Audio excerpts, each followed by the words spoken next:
Primetime News with Israel Lai. Good evening and welcome to Joy News at 8. My name is Israel Lai, and coming up in the bulletin, doctors in public sector hospitals begin strike to protest the handling of their single spine salary concerns. Preliminary test by GMPC on substance suspected to be crude oil at Inquanta in the Volta region proves negative. Pope Benedict XVI, in a surprise move, announces resignation from the papacy. UNAIDS director proposes that condoms be made available in prison so inmates who engage in homosexual relations can protect themselves. We'll be speaking to the prison service for their response to the proposal. All these plus sports, showbiz coming up in the bulletin. Stay tuned.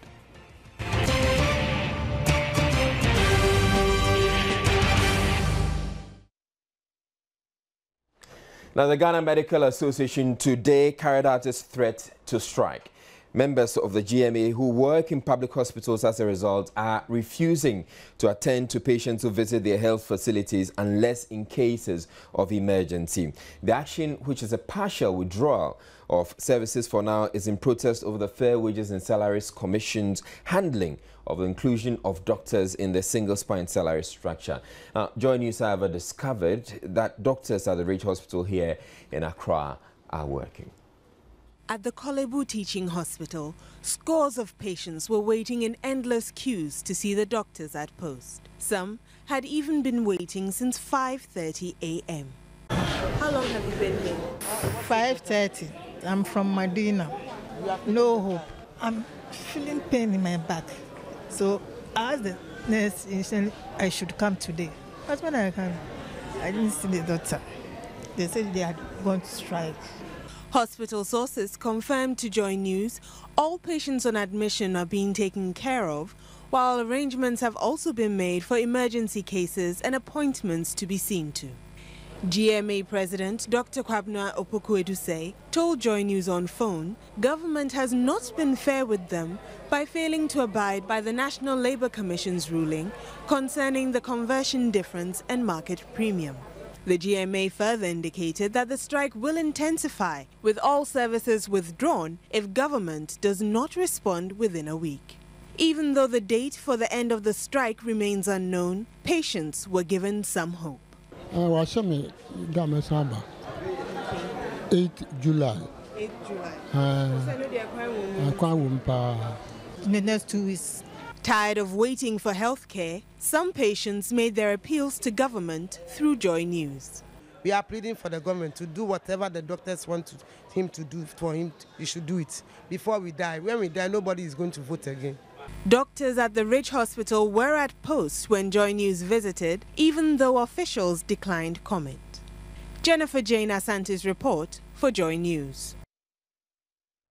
Now, the Kolebu Teaching Hospital is Ghana's premier medical health facility and most often that last stop for all manner of medical cases. But what happens when a patient travels long distances only to meet or realize that the doctors are on strike? Doctor Ma Munko Mukrum Munko if you also do call Yakwaba near to Winba Saban oil and the Moya in Permbiso Aban oil and the Ma Alamunko next week and Sanamaba Niso Impenulua man. I will have found out. The doctor knowledge and one, the doctor no all pay increment and also a bamboo more all a year.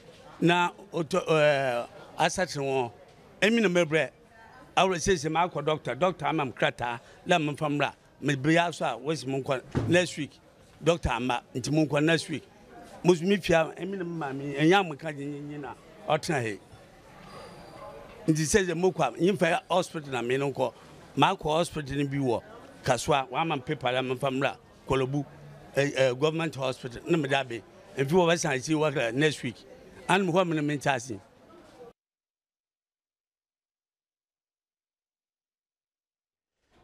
Meanwhile, the situation at the Konfanochi Teaching Hospital is no different. The doctors there who are also attending to only emergency cases insisting on having their grievances addressed. Mohammed Nuruddin filed this report. Patients seeking medical treatment at the Komfo-Anokye Hospital had to leave for other private health facilities because the doctors were not at post. Some patients who had trekked long distances grumbled about the situation. I came at dawn with my child who has been complaining of pain in her lower abdomen.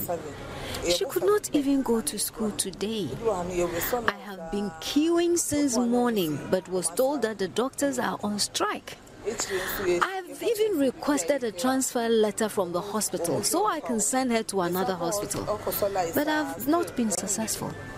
Now I'm going home to seek herbal treatment for my child because it is obvious no help will come from the Komfo-Anokye Teaching Hospital. They are, however, appealing for a quick end to the strike. Now, in other news, just about when the dust was settling on the homosexuality debate, a UN/AIDS regional director is making a proposal that's likely to kick another storm. Professor Sheila Tulu, a former Botswanan health minister, is advocating that condoms be offered to male prisoners to reduce new HIV infections. Now, the initiative sounds quite prudent, except it suggests male prisoners should be allowed to go gay. The UN/AIDS chief was speaking exclusively to Joy News, Matilda Nyakwa Dennis in Accra. The proposal is against the backdrop that male inmates, by having sexual intercourse with each other as a way of letting out their bottled-up libidos, are spreading infections in the prisons. The UN/AIDS Regional Director for Eastern and Southern Africa therefore believes that the prisoners are in a position to protect themselves from sexually transmitted diseases if they have the condoms. In any one African society, we now know that we do have gay people. They may be in prison under, confined conditions. Putting condoms in prison would be one of the ways to go, because sex does occur in prison. When I was minister, I was able to show how people went into prison uninfected. When they came out, they were infected. So that I had a program in prison where we were giving ARVs to those who were already infected, right? But at the same time, I said, but in the protection, can we then ensure that these people are also supplied with condoms because they do have sex? The proposal would definitely come against stiff opposition, especially in a country such as Ghana, where discussions about homosexuality are by themselves offensive to cultural sensitivities. Professor Klu, however, believes society would have to be more reasonable. With United Nations, we say, with us, we are not a moral reference, but we are a scientific reference. We are not promoting it, we are protecting. I think, when it comes to those issues, the best way is for us to say we have constitutions. I think the basis of any one constitution is the right to life. That's the first one. The right to life is there, even in every country in Africa. I would stick to that one, to say, let's go to the right to life. Do they not have the right to life?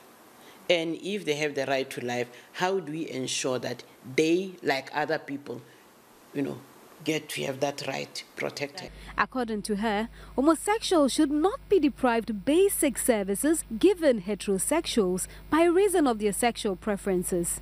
In a lot of countries in Africa where people like that are prosecuted, let's say, are really persecuted, they go underground.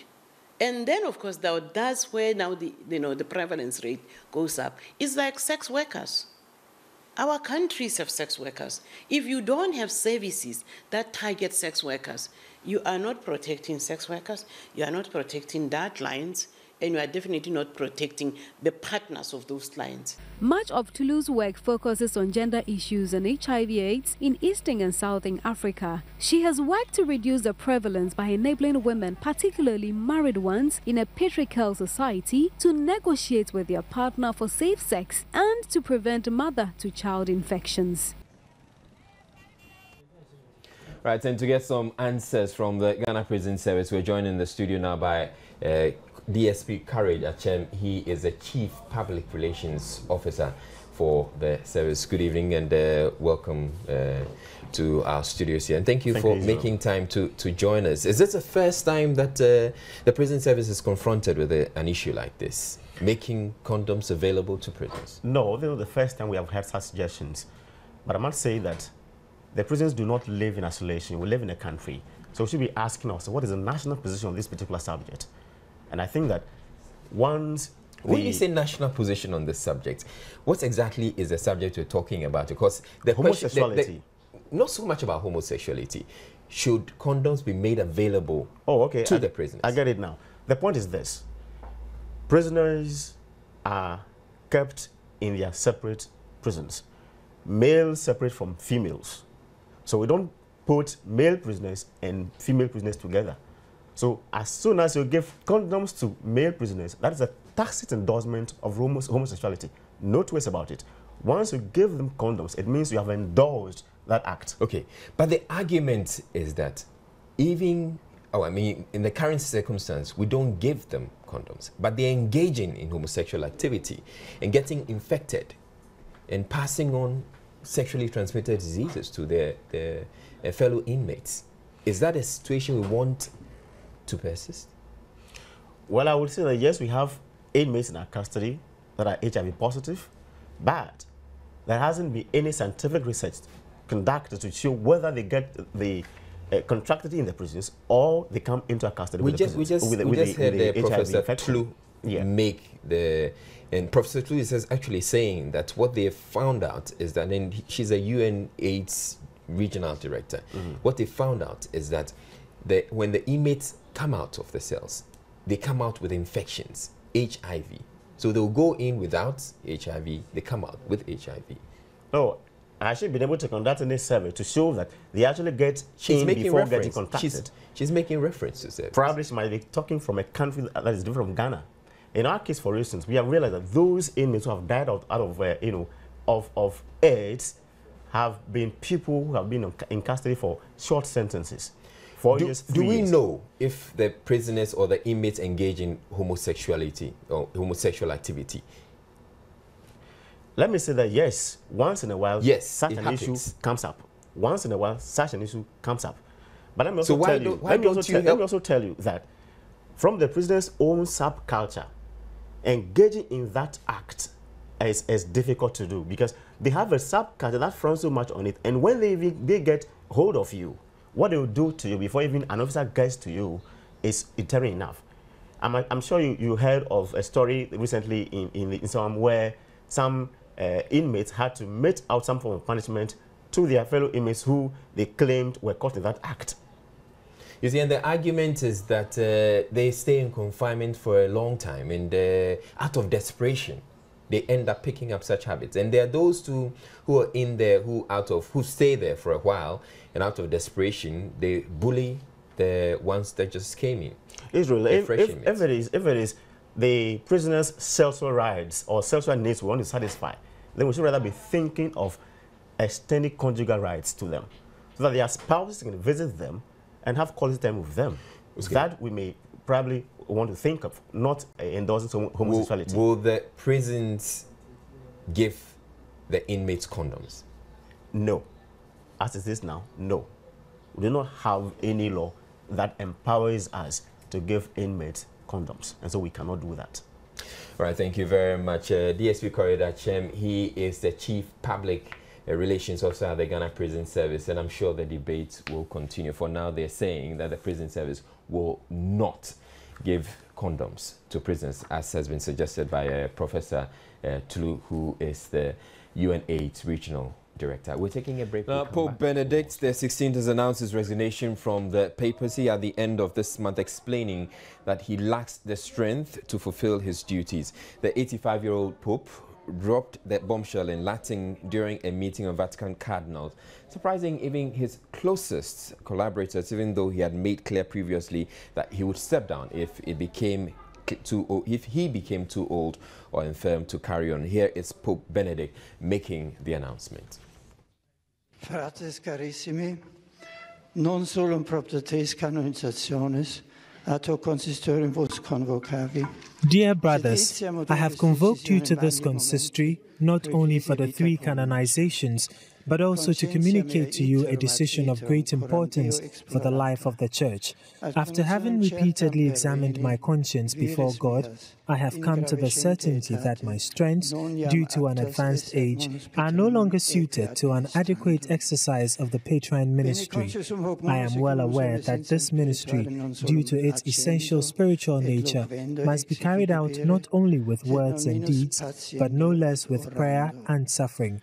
However, in today's world, subject to so many rapid changes and shaken by questions of deep relevance for the life of faith, in order to govern the bark of St. Peter and proclaim the gospel, both strength of mind and body are necessary, strength which in the last few months has deteriorated in me to the extent that I have had to recognize my incapacity to adequately fulfill the ministry entrusted to me. For this reason, and well aware of the seriousness of this act, with full freedom I declare that I renounce the ministry of Bishop of Rome, successor of St. Peter, entrusted to me by the Cardinals on 19 April 2005, in such a way that, as from 28 February 2013, at 20 hours, the See of Rome, the See of St. Peter, will be vacant and a conclave to elect the new Supreme Pontiff will have to be convoked by those whose competence it is.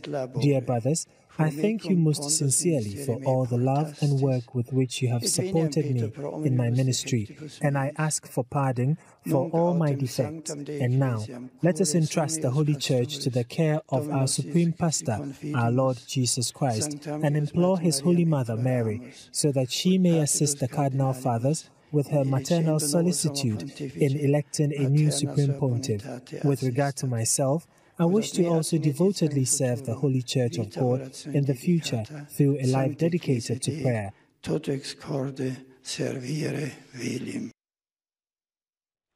Now, the news has come as an absolute shock to almost everyone around the world. Practicing Catholics here in Ghana are no exception. Really, I was surprised because I was not expecting it. When I heard that it's because of ill health, I was calm. I was calm because he's grown, he's aging. And so if he himself is saying that he cannot, do that, well, it's not a small job, And so we only have to pray for him. I'm sure the College of Cardinals, there's a criteria for the selection. And so anybody who is selected is deemed fit for the job. So the person must be prayerful, must be selfless, and should be able to be, on course. I am not surprised because if one's health is failing him, then if he says he's stepping down, that we should all understand and then bear with him. At least we have people who can also fit in his shoes. Considering the age, I felt that, it's you. If you feel within yourself that you can't work any longer, you have to be honest and then tell people that, sorry, I can't do it anymore. And I think I've done the honest thing.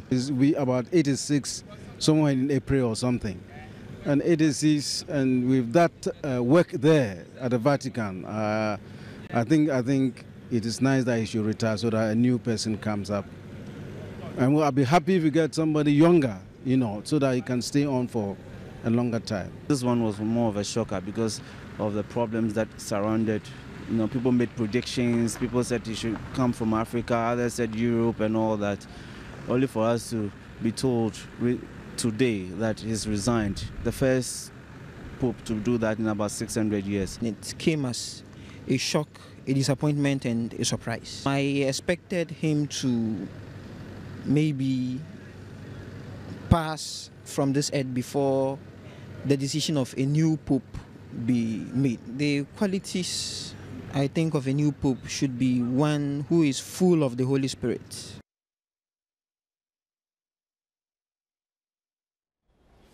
Now, Metropolitan Archbishop of Accra, Most Reverend Charles Gabriel Palmer-Bakol, is equally shocked at the news, even though he says the reasoning is valid. Joy News has been seeking some insights from him about what is to follow next until a successor is found. The Most Reverend Palmer-Bakol, meanwhile, says Ghana's Cardinal Peter APPIAH TURKSON, the current head of the Vatican's Office for Justice and Peace could well end up being the next pope, even though it's a long shot. According to Most Reverend Palmer Buckle, about 120 cardinals at the Vatican, including Cardinal TURKSON, are eligible to vote and can also be elected to succeed Pope Benedict XVI. His age makes him eligible, he can vote, and he can be voted for. There are as many as 120 cardinals who are eligible and who I think can vote. He's one of the 120. He explains Pope John Paul II specified clearly the rules governing the election of a pope before he passed. What is going to happen, as he himself has said, is that he's called the cardinals who can elect a pope and who are eligible. My mind fails me a little bit, but I think it is clear that if one was above 80 years of age, he could not be elected Pope. They will go into what we call a conclave. That means they will be assembled together. They'll go into prayer, and then they'll go into discussion among themselves, looking at the role of the church in the world of today. They cast lots for who, and they vote a number of times until a person has emerged clearly as the choice of the cardinals. However, Most Reverend Palmer Buckle says it is unlikely a pope will be elected before the 28th of February, when the current pope is scheduled to leave office. In the absence of a pope, the Camerlengo, or the Dean of Cardinals, will be the leader of the cardinals and run affairs at the Vatican until a new pope is elected. Pope Benedict XVI was said to have served as the Camerlengo when Pope John Paul II died, before being elected as Pope on 16th April 2005. News of the Pope stepping down has surprised Catholic priests in Ghana and across the globe, since this is the first time in 600 years that a Pope has resigned. According to Archbishop Palmer Buckle, the last Pope known to have resigned was Pope Gregory XII in 1415 due to threat of civil war at the Vatican. Archbishop Palmer Buckle says the Pope's resignation will create precedents the Catholic Church would have to work with. We've not known it happen before, and I'd like to believe that if you are the Pope with an ex-Pope, somewhere, I think working with that may not be that easy. But it could also be a big advantage. Whoever becomes Pope for the first time in the last 600 years will have the benefit of one who's been Pope before, to give him counsel and to help him do the work.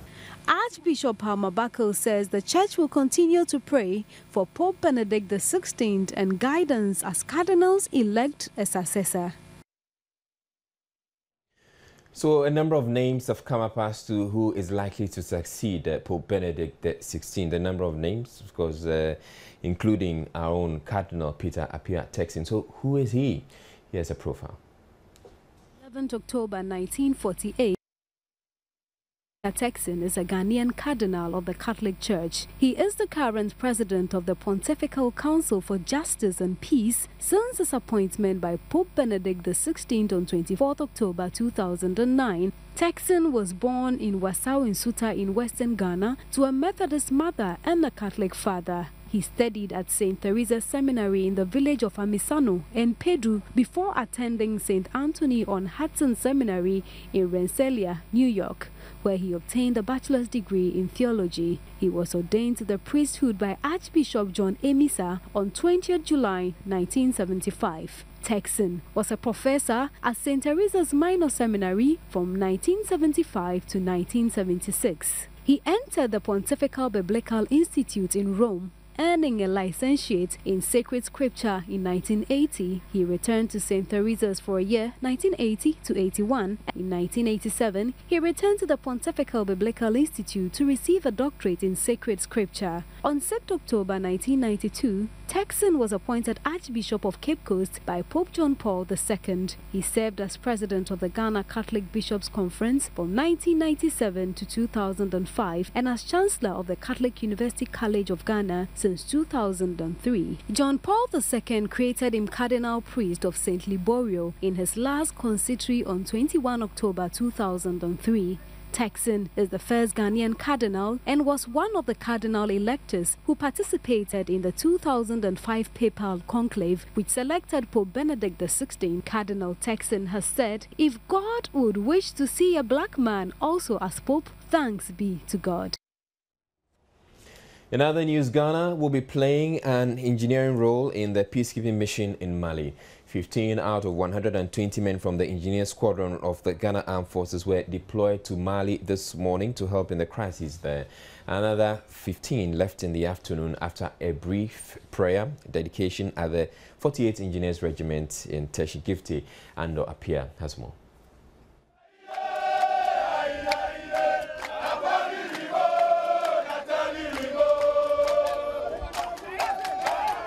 After the show of morale, prayers were said for the troops amidst encouraging messages as they embark on their journey to Mali. Although the number of days to be spent there cannot be determined, Director of Public Affairs at the Ghana Armed Forces, Colonel Mbaweni Atentande, said per the standing procedure of the Ghana Armed Forces, the troops will remain in Mali for at least 6 months, after which they will be replaced if the crisis persists. The specific roles for the troops will be to, among other things, provide perimeter security for the camps of over 3,000 men from various military personnel there, provide electricity, maintain facilities and do some minimal construction works. The troops and their equipment were airlifted by the Royal Aircraft C-17, provided by the UK government. Ghana requested this assistance of us. It's not a capacity that Ghana itself has. To be honest, not many countries around the world do have capacity of this sort. What other role are your troops going to be playing? Because I see them going along as well. They have to manage the space on the aircraft very well. There's the flight crew as well, and people to protect the whole operation. We have offered to make our training assistance available to the Malian forces and to the West African forces. With 2 batches of 15 troops and equipment leaving the country every day, the exercise is expected to end by Friday, 15 February 2013, by which time all 120 troops would have landed in Mali. To think this could be a journey of no return is an opinion the men in uniform do not share in. Commander of the squad, Ernest Nero, tells me there is not a dent of fear in his men. He has been doing this for 15 years. Our morale is very high, as you can see, and then we are poised to go and deliver. Do you have a special message for your family? I want to tell them to continue to pray hard for me and my colleagues, and then with the support of them and all Ghanaians, I hope to go and then deliver and then make Ghana proud as usual, and then we'll come back safely.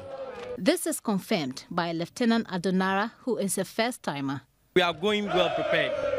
And then we have high morale, nothing will happen. Yeah. What message do you have for your family? My family, they should keep in touch. I'll keep in touch. So, they should be praying for us. Everything will be cool. So how protected are these men whose job it is to put their lives on the line for others?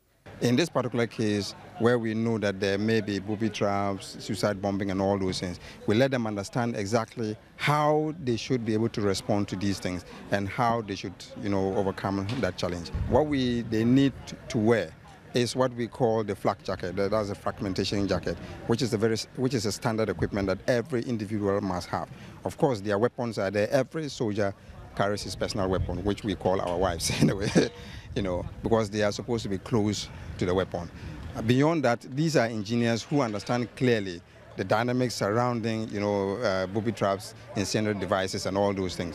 Whilst their wives and families dab tears off their eyes, the gallant men in uniform are ever hopeful to help stabilize Mali and return in one whole piece. For Joy News, Gifty and APPIAH. Now, it was not just family who gathered to bid farewell to the troops en route to Mali. Many of the pupils from the garrison schools were there in their numbers. They shared their emotions and well wishes for the troops. How they were behaving, I can see they are very proud of themselves.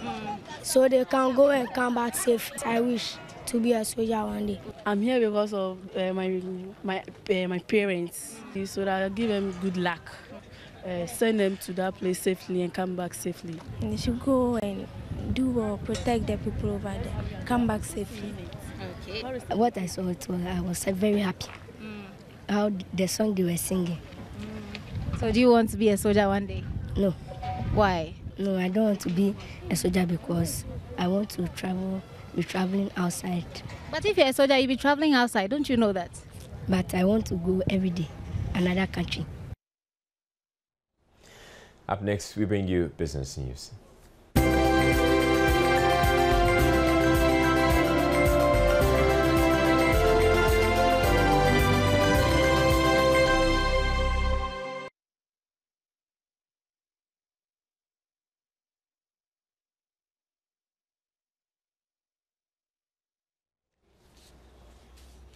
Now, Deputy Auditor General at the Audit Service, Yao Sifa, says the inability of auditors to perform their roles independently is partly to blame for the inordinate payments made out from government coffers, vaguely described as judgment debts. Testifying before the Judgment Debt Commission today, he called for more training and the provision of adequate logistics and infrastructure for internal auditors. You are my namesake.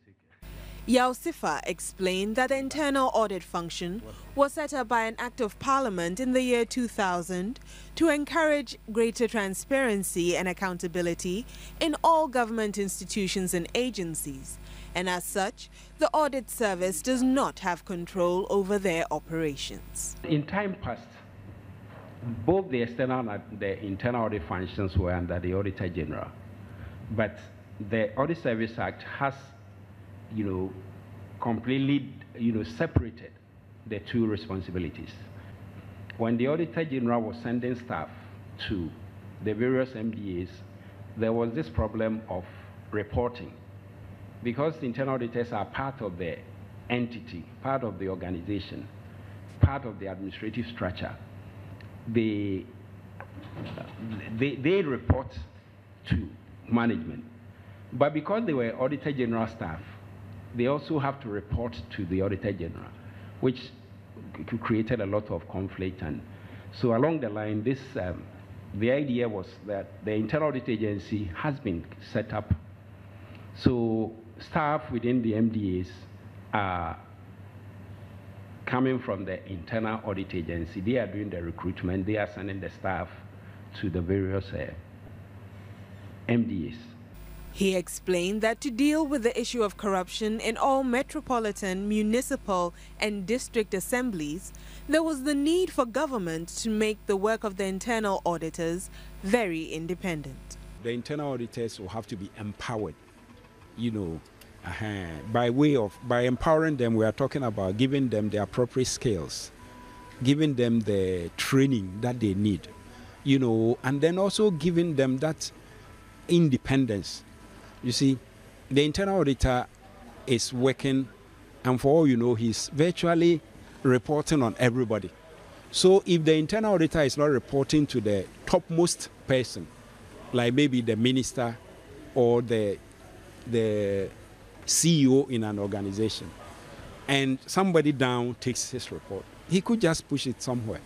So this is why we're saying that the reporting relation, and when the report is even written, what do they do with the recommendations that they make, is also very important. Yao Sifa advised the sole commissioner of the Judgment Debt Commission, Justice Yao APPIAH, to invite the director of the Internal Audit Agency to throw more light on their operation, the challenges thereof, and the way forward to reduce the incidence of high corruption in the government sector. Now, preliminary tests by the Ghana National Petroleum Corporation on substance suspected to be crude oil at Nkwanta in the Volta region has proven to be negative. So it is not crude oil after all. Now, we've just got this statement from the GNPC and I'll take you through it. It says, further to report on Friday, 8 February 2013, that a resident in the Nkwanta North District of the Volta region had found a substance suspected to be crude oil while drilling a borehole for water, the Ghana National Petroleum Corporation has carried out a site visit and conducted preliminary work on samples taken to ascertain the nature of the substance found. GNPC visited Jombo, the site where the well bearing the said substance was located, on Saturday, February 9, 2013, and had discussions with key community leaders, including the chiefs and elders of Basa and the surrounding areas, the Member of Parliament of Nkwanta North Constituency, and the District Chief Executive. A preliminary examination of the physical properties of the substance indicated that it was likely to be a refined product.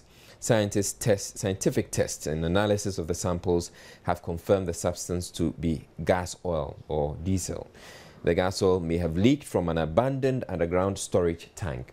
GNPC will conduct further investigations in collaboration with other relevant agencies to confirm this.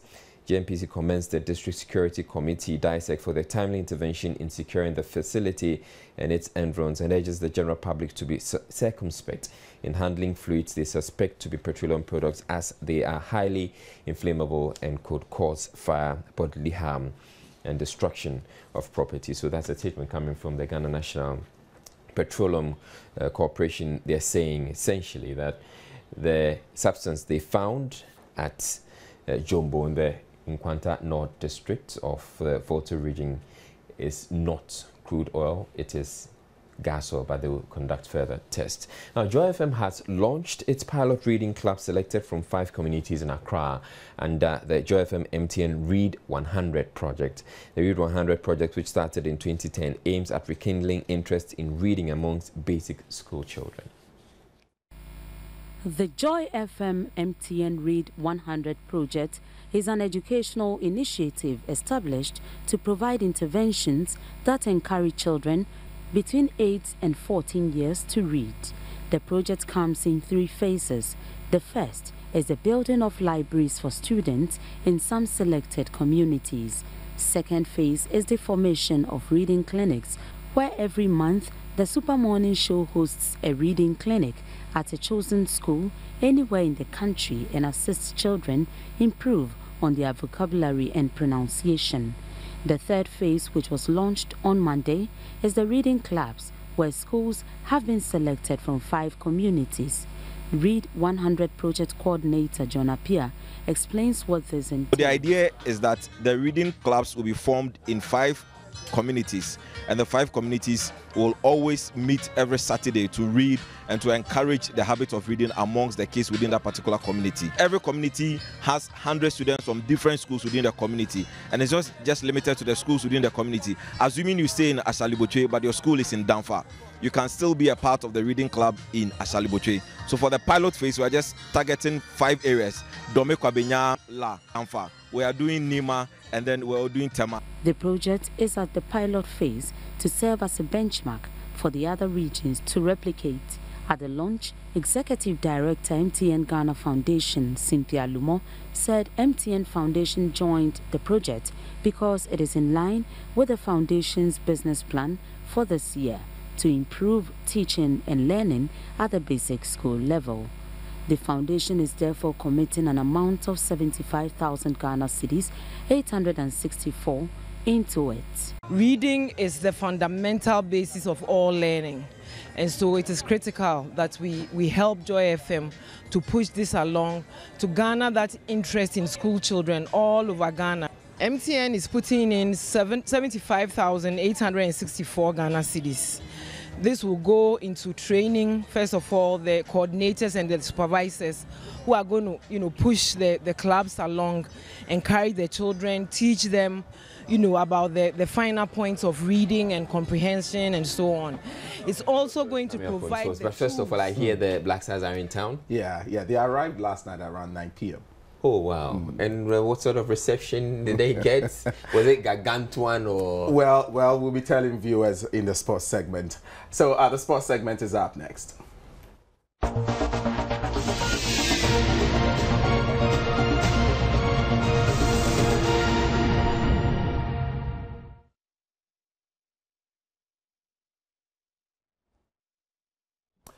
This is the sports segment of the Primetime News on Joy News with me, Clarence Kwesi APPIAH. President of the Ghana Football Association, Kwesi Nyantakyi, says the expectation of the Black Stars were so high and that though they were not able to win the AFCON 2013 trophy, the team will analyze and diagnose the problems that eroded their path to winning the 2013 AFCON Cup. He made these remarks when the team arrived in Ghana last night.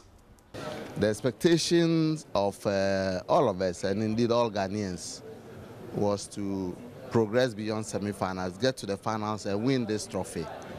But unfortunately, it was not the case. The hearts of many Ghanaians were broken on that, will I say, uneventful.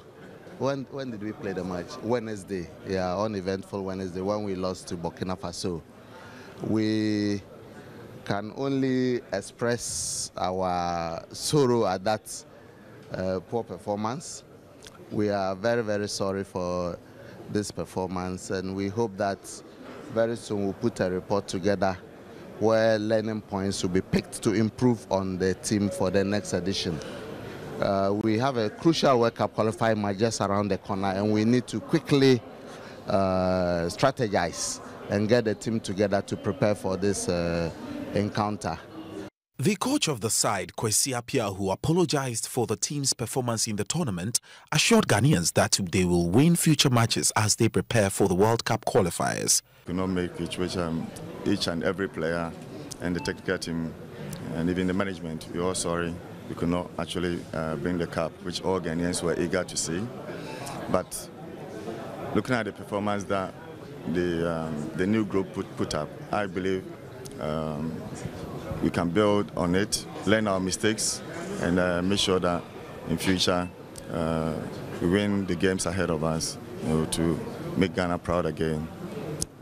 On this note, I would say a big thank you to the government for the support. They brought a lot of supporters to be behind us, and we really, really appreciate that.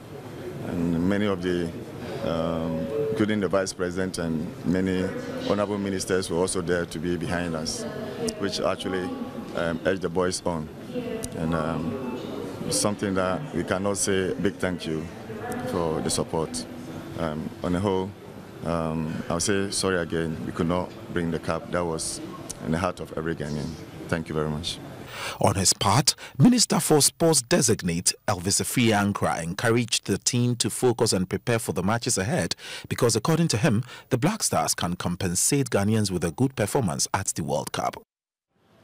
I think that this is a team that has a lot of potential. The important thing is to look at the lessons that we can learn from this competition and forge the way forward.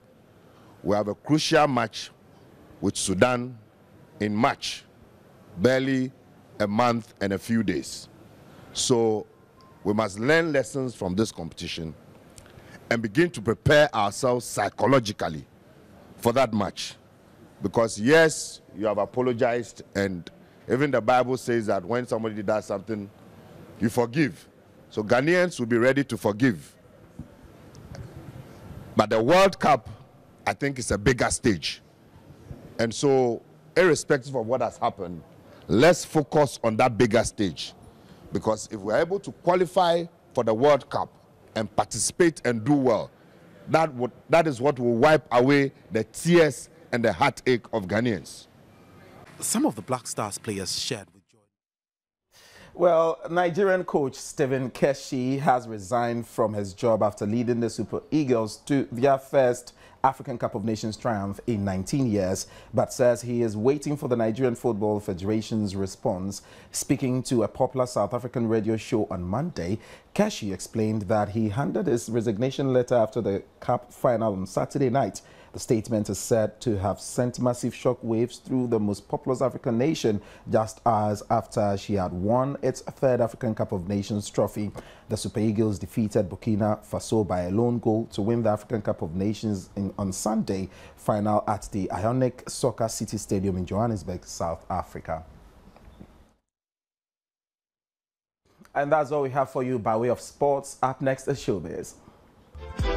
This was Oredu. Now, so we take you from the U.S., where it is exactly a year today when Whitney Houston died on the 4th floor of the Beverly Hills Hotel. It was probably for the prior to the Grammy ceremony exactly a year ago. So let's take a listen. The Minister-designate for Tourism, Culture and Creative Arts Industry, Mrs. Elizabeth Ejari, took her turn at the Verton, where she answered a few questions on what she intends to do to help with the industry. She said that coupled with the activities of piracy issues in the country, she is going to help curb that practice so that the creative art industry can enjoy the fruit of their labor. She said that she's going to strengthen the piracy rights, creative intellectual rights, so that creative artists who come up with their creative piece can enjoy whatever efforts they put in there. She again also said that it is a brilliant idea that the two sectors, that is Ministry of Tourism and Culture, has been combined, and for her it is a perfect combination that will help grow the industry. In its massive support, she's going to do all she can to make sure that the industry grows beautifully. Well, so before I leave you tonight, last night we saw the Grammys happen at LA, and we last year, unlike big wigs who swept awards, like Adele who swept 6 awards, this year she took home 1. She didn't really have to compete for that one, but she took home 1. There were marvelous performances from interesting artists, a collaboration of artists coming together like Sir John, and a whole lot who made it fun. We'll bring you videos of that in our subsequent bulletins. Thanks so much for spending your time with me on Showbiz. We're unable to bring you your comments on social media, but before we go, we'll bring you a closer look at the headlines. Doctors in public sector hospitals have begun a strike to protest the handling of their single spine salary concerns. Preliminary tests by GNPC on substance suspected to be crude oil by Atenkwanta in the Volta region have proven to be negative. They have rather been found to be gas oil. Pope Benedict XVI has, in a surprise move, announced his resignation from the papacy. Director of UNAIDS is proposing that condoms be made available in prison so inmates who engage in homosexual relations can protect themselves. But the Ghana Prison Service says there will be no such thing. For more news, you can log on to myjoyonline.com. My name is Israel Lai. Have a good evening.